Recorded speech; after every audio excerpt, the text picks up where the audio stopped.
So in this video, we'll see basic concepts of word problems. Word problems is a topic which consists of several subtopics, and this thing word problem. So the questions here would be very wordy. They'll have a lot of English language, and our job will be to figure out or to convert that English to maths. That'll be our job.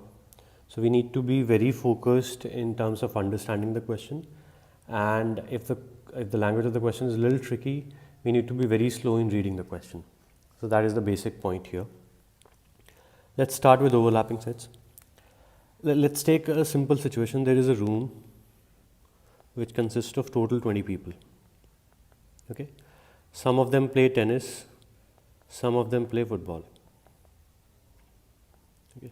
So let's say I call all the people who play tennis out. Let's say that number is 10. Okay. Then I send all those people back into the room. Okay. Now the room has all of 20 people.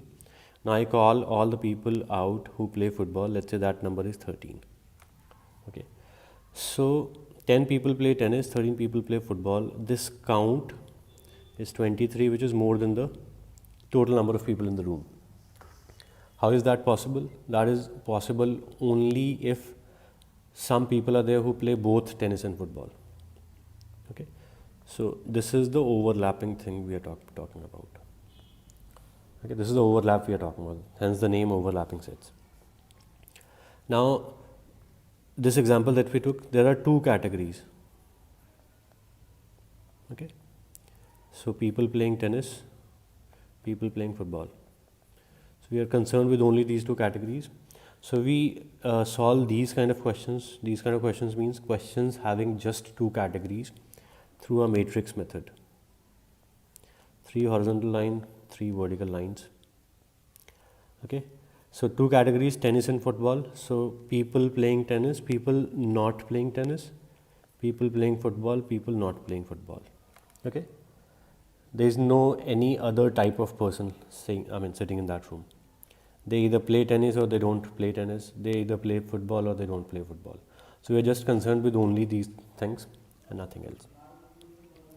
So let's see what box means what number.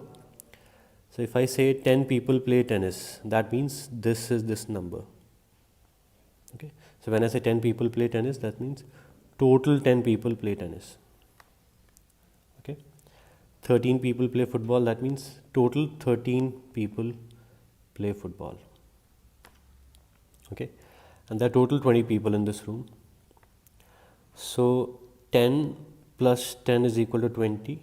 So once I get this number, I automatically get this number. Similarly, 13 plus 7 is equal to 20. So I get this number also. So 7 people, they don't play football. Similarly, 10 people don't play tennis. Okay. So if I say 10 people play football, that means total 10 people play football. That's how we need to interpret the language. So in overlapping sets, every single word has to be seen very carefully. That's a basic catch in all the questions. Right? So this word total might not be there. So once I say 10 people play tennis, total 10 people play tennis. No other plays tennis. Similarly, 13 people play football. That means total 13 people are playing football and no one else is playing football. Now, if I have a number here, let's say 5. Okay, what would this 5 mean? This 5 means they play tennis and they play football also. So that means they play both. Okay, if I say this number, so 5 plus 5 will add up to this number. So once I decide this number, this also gets decided. So this 5 would mean they play tennis but not football. Okay. The language might say they play only tennis. Only tennis would mean no football, just tennis, because we are talking about two categories. So only tennis means not the other category, just one category, tennis. Same way, this would mean only football. I mean football, but not tennis. Okay. This, neither football nor tennis. Neither football nor tennis. So that's how we need to figure out the language and put the number in the right place. That's it. That's the only job we need to do in this overlapping sets. Okay. First of all, figure out the categories. Okay, like tennis and football here. Okay, and then just plug in the numbers at the right places. That's all that is required here. Let's see a few examples. So cook prepares sandwiches of which 24 contain meat, 32 contains fish, 16 contain both. So the categories become meat and fish. Sandwiches containing meat, sandwiches containing fish. So meat, not meat, fish, not fish. So 24 contain meat, as I said in the previous slide. 24 have meat. So this number is this 24. 32 contains fish. So total 32 contain fish. 16 contain both. Both will be, they have meat and fish both. So that is 16. So this plus this must be equal to 24. That number becomes 8. This plus this becomes 60. So 16 plus 16 becomes 32. Now, if every sandwich contains meat, fish or both, that means there is no sandwich which contains neither fish nor meat. Okay, every sandwich contains one of the things at least. Okay, so this number neither becomes 0. Okay, there will be a lot of questions when it says everything is part of either this, that or both. That means neither is 0. That's the meaning of this language in there.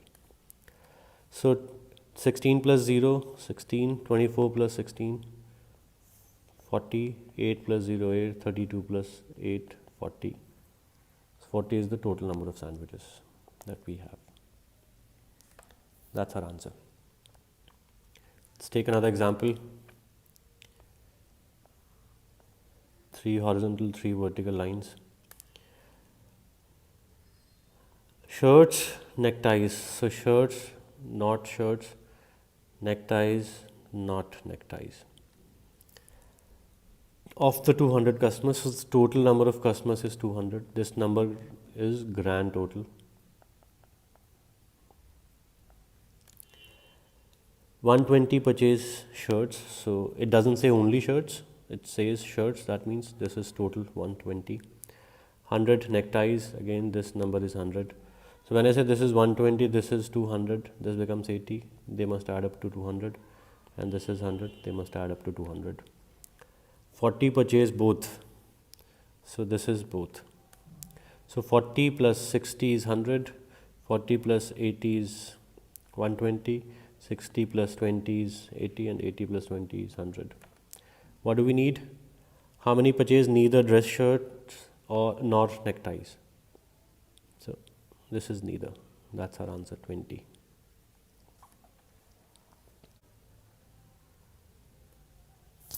Next topic is percentage. So percentage, as we all know, if I say x percentage of y, that simply means x over 100 into y. This is what percentage means, nothing else. So let's see some languages and how do we convert that language to maths. So if I say x is increased by 10%. So how do we convert it to maths? X is increased means we are adding something to x. What are we adding? 10%. 10% of x we are adding to x. So x plus 10 over 100 into x, that is x plus 10 over 100 means 0.1 of x. So if I take x out, 1 plus 0.1. Okay. So 0.1 actually means what? 10%, and this is 100%. So it becomes 1.1 of x.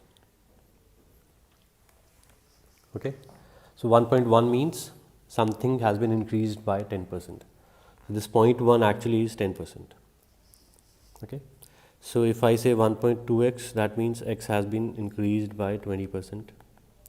So if I say 1.5x, that means x has been increased by 0.5. 0.5 means 50%. I mean, 50 by 100 is 0.5. Okay. Now if I say 0.9x, so 0.9x is 1 minus 0.1. So 1 plus 0.1 means 0.1 or 10% has been added. 1 minus 0.1 means x has been decreased by 10%. Okay. So 0.8x would mean 1 minus 0.2. So that means x has been decreased by 20%. So we can convert percentage change to decimals. That helps in many questions. Let's take one example. After having to pay increased income taxes this year, Edmund has to sell his BMW. So I feel for this guy. Edmund bought the car for 49,000, but he sold it for a 20% loss. That means he sold it for 20% lesser price. Okay, so that becomes 0.8 of x. So x is what? 49,000. So 0.8 into 49,000. That's what it is. So what does it become? Multiply by 8. 39200. That's what the answer is. Okay, some price or some value has been decreased by 20%. It becomes 0.8 of that value. So that's how we calculate. Let's see this question. So 35% of a number is 12. 35%. What is 35% of a number? If 12 is 15% of the number. So let's say x is the number. So 15%, 15 by 100 of that number is equal to 12. That is given to me. Now from here I can find value of x, right? So that will be 12 into 100 by 15, right? That is x. Now I need to find 35% of x. So that means 35 by 100 of x. We can do the calculations and we can get the number. There's another method also, another way, another short method I would say.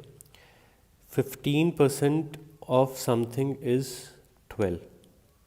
Okay. So 5% of something would be, 5% means, so we have done what? 1/3. 15, 1/3 of 15 is 5. So 1/3 of this would be 4. For example, what I'm doing is, if I say 50% of something is equal to 80, let's say. So I'll be 25% of that something, 25% of x. I mean half of it, so half of it would be 40. That's what I'm basically doing. So 5% becomes 4.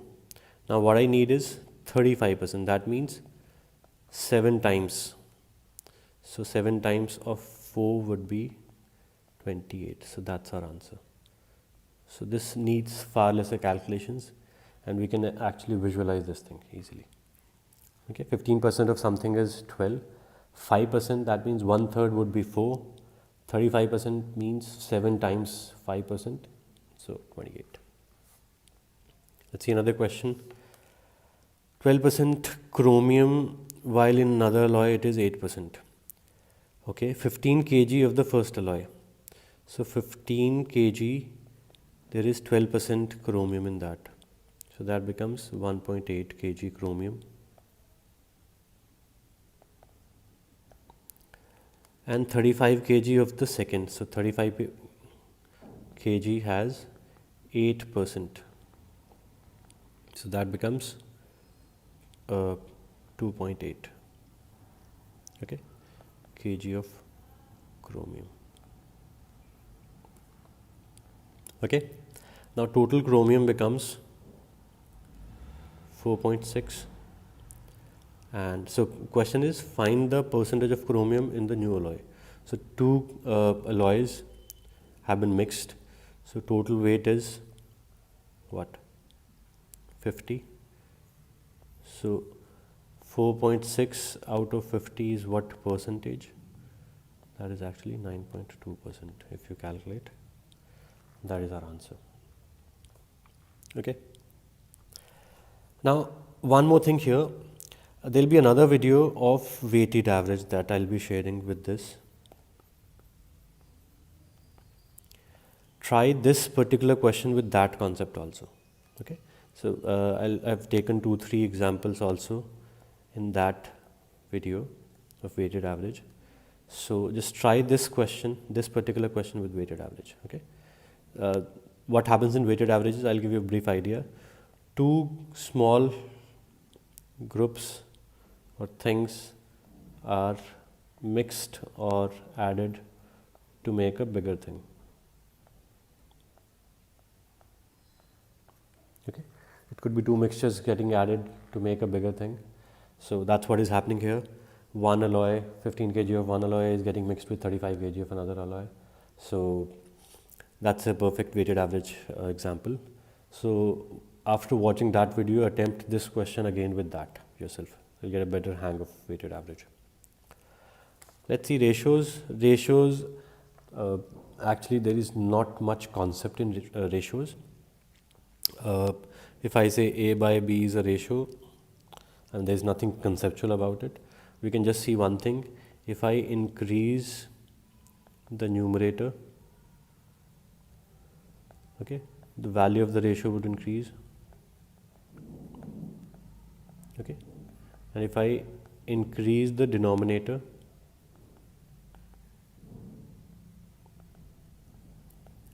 the value of the ratio will decrease.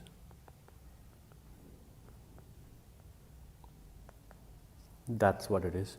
Okay, and one more thing, let's say if I have to compare 1 by 2 with let's say 5 by 18, I need to compare these two ratios, let's say. So I can do two things. Either I make the numerators same. For example, if I multiply numerator as well as denominator by 5, what does it become? 5 by 10. So 5 by 10, 5 by 18. Okay, same numerator, bigger denominator means a smaller value. Okay, if the denominator is bigger, the value of the ratio would be smaller. Or we can do one more thing, we can make the denominator same. So 1 by 2, I need to make the denominator 18, so I multiply numerator as well as denominator by 9, so it becomes 9 by 18. So now if you compare these two, same denominator, so bigger numerator means a bigger value. So that's what the ratio basically means. Let's see some questions. So Maria uses a recipe for 36 cupcakes that require 8 cups of flour, 12 cups of milk and 4 cups of sugar. Okay, how many cups of milk would Maria require for a batch of 9 cupcakes? So what we are concerned with is just milk. So 36 cupcakes need 12 cups of milk. So the ratio of cupcakes to milk is 3:1. So whatever recipe I make, or whatever quantity I make of that recipe, the ratio must remain 3:1. So if I need to make 9 cupcakes, okay, I need to maintain this ratio, so I need 3 cups of milk. Okay, the ratio 3:1 is to be maintained. That's a very simple example. Let's see another question. A container holding 12 ounces of a solution that is 1 part alcohol and 2 parts water. So alcohol is to water. The ratio is 1:2. Okay. Total 12 ounces is the volume. Okay. So out of 12 ounces, so let's say this is x, this is 2x. quantity. I mean the ratio is 1:2. Their sum is equal to 12, that's what it means. So it has to be 4 plus 8. So 4 is alcohol and 8 is water. That is one solution. It is mixed with 8 ounces of another solution. That is 1 part alcohol, alcohol 1, and water is 3 parts. So 1:3 is the ratio of alcohol to water. So if it is x, it is 3x. Their sum is equal to 8. Okay. So this becomes 2, this becomes 6. So 2 is alcohol, 6 is water. Now the question is, if we combine these two things, so total alcohol becomes 6, total water becomes 14. Okay. So if we cancel it by 2, if we divide it by 2, it becomes 3:7. This is the new ratio of alcohol to water. That's what we need. Okay. So we have done it by ratio concept. Again, try this question with weighted average concept once you see the video of a weighted average. Okay. And if you notice, it's like one solution is getting mixed with another solution. So it's a perfect weighted average example. One more question. In a writing competition, first place winner receives half of the prize money. So the winner takes half of prize money. So let's say X is the total prize money. So he takes half of it. If you see the last line, what was the total amount of prize money distributed if the winner receives 6,000? So winner is receiving 6,000. So total prize money X is equal to twice of 6,000, 12,000. Okay, so that's what it is. So total prize value has to be 12,000. So that's it. So we've taken 3 particular concepts: overlapping sets, percentage, and ratios. I mean, if you are confused with any point, go back to the video, see the video again. It's just that we need to be very, very careful with the language, and if you're struggling with understanding the language,